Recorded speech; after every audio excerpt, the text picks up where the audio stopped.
ces 6 derniers mois, ça a été très riche parce qu'on a été vraiment dans beaucoup de destinations, on a rencontré beaucoup de gens et je dirais que la meilleure expérience c'était, il y a peut-être eu, je sais pas, des centaines de personnes, peut-être des milliers qui sont venus à bord lors de toutes les sorties et c'est de voir qu'à chaque fois les gens sont super contents de faire un tour sur le catamaran et ça fait plaisir. Les 6 derniers mois qu'on a pu passer à bord, ça a permis vraiment de tester le bateau un peu dans toutes les conditions parce qu'on est parti en convoyage au début. C'est vraiment avec de la nave, des conditions un peu en fin d'hiver, donc quand même du vent, de la houle. Puis après un summer tour plutôt avec des conditions tranquilles, typique méditerranéenne, donc un peu plus de moteur. Énormément de sorties avec des clients, des partenaires, parce qu'au final on sortait de 2 à 3 fois par jour pendant tout le summer tour, donc ça permet d'utiliser le bateau dans toutes les configurations, que ce soit en termes vraiment de navigation pure en équipage ou avec du monde à bord. Donc après 4000 milles, ça fait quand même un beau bilan, quoi.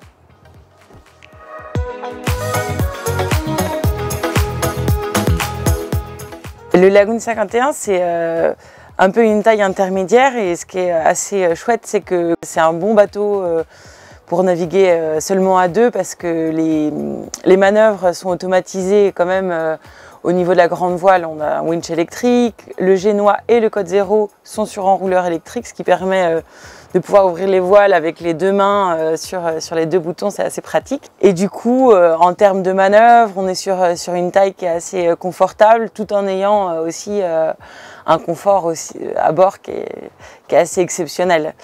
Alors les points forts du Lagoon 51, je dirais surtout en numéro 1, moi ce que j'ai vraiment apprécié, c'est le retour un peu sur les gréements avancés. On est sur quelque chose de solide, ça tolère beaucoup plus, notamment en haute mer où là on a un vrai gain de vitesse. Dès qu'on a un peu de la houle, le bateau va moins perdre de vitesse, relance plus vite. C'est vraiment un gros bonus qui a été validé et continuer dans ce sens-là, faire des gréements simples qui vont avec la structure du bateau, qui permet d'avoir un bateau qui bouge pas et on a vraiment confiance en mer au niveau sécurité et performance.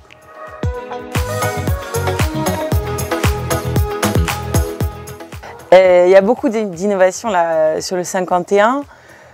Bon, évidemment, il y a les panneaux solaires, il y a le fait que le mât soit avancé, ce qui permet d'avoir beaucoup plus d'espace dans le carré. Et puis, je dirais que les jupes aussi, c'est très intéressant parce qu'on a tout d'un coup un nouvel espace qui s'ouvre sur le bateau. Et ça aide pas mal aussi pour les manœuvres. Donc ça crée cet espace de baignade qui est chouette. Et aussi, moi, quand je suis en train d'arriver à quai pour lancer mon amarre, je peux être beaucoup plus près, c'est assez pratique. La grosse innovation qui a vraiment été validée, pour moi, c'est les panneaux solaires. Je pense qu'au quotidien, ça nous permet d'économiser presque 4 heures de groupe électrogène. Donc sur 6 mois de navigation, c'est vraiment énorme.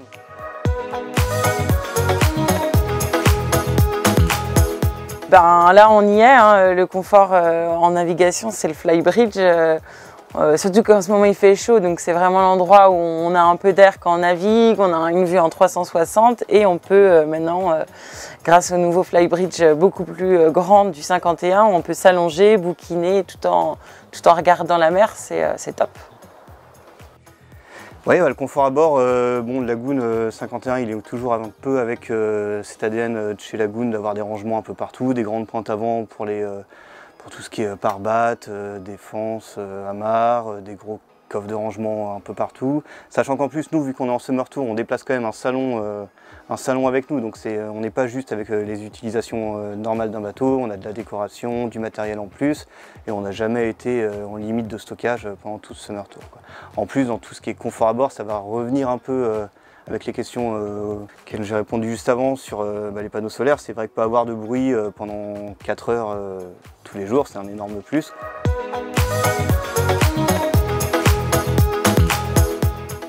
Là, sur ce modèle, c'est vrai qu'il y a un début de réflexion, par exemple, sur l'autonomie en termes d'énergie.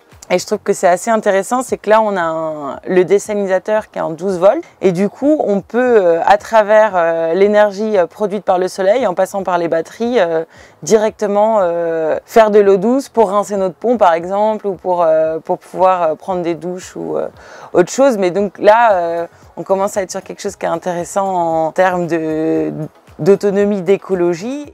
La route est longue, c'est vrai qu'on est dans une industrie qui est quand même archi polluante. Mais ce qui est rassurant, c'est de voir que dès qu'il y a une volonté d'avancer sur un sujet comme là, typiquement les panneaux, on arrive à quelque chose qui à la fin est un produit qui fonctionne, quoi. Donc ça veut dire que si on continue dans ce chemin, à explorer d'autres innovations sur le bateau, sur d'autres aspects un peu écologiques ou d'autonomie, il y a moyen de faire vraiment changer les choses, donc il faut continuer comme ça.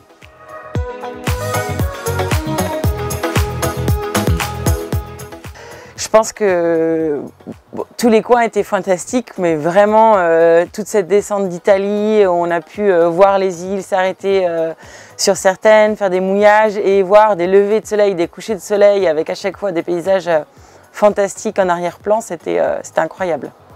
Bon, là on rentre d'un shooting au niveau des îles éoliennes, là, au nord de la Sicile. Et c'est vrai que je ne sais pas trop ce coin-là, et c'est vraiment super, les conditions sont extraordinaires. On est dans un coin quand même qui est censé être vraiment touristique, et au final on se retrouve dans des mouillages avec personne, on choisit vraiment là où on veut aller, donc c'était une chouette découverte.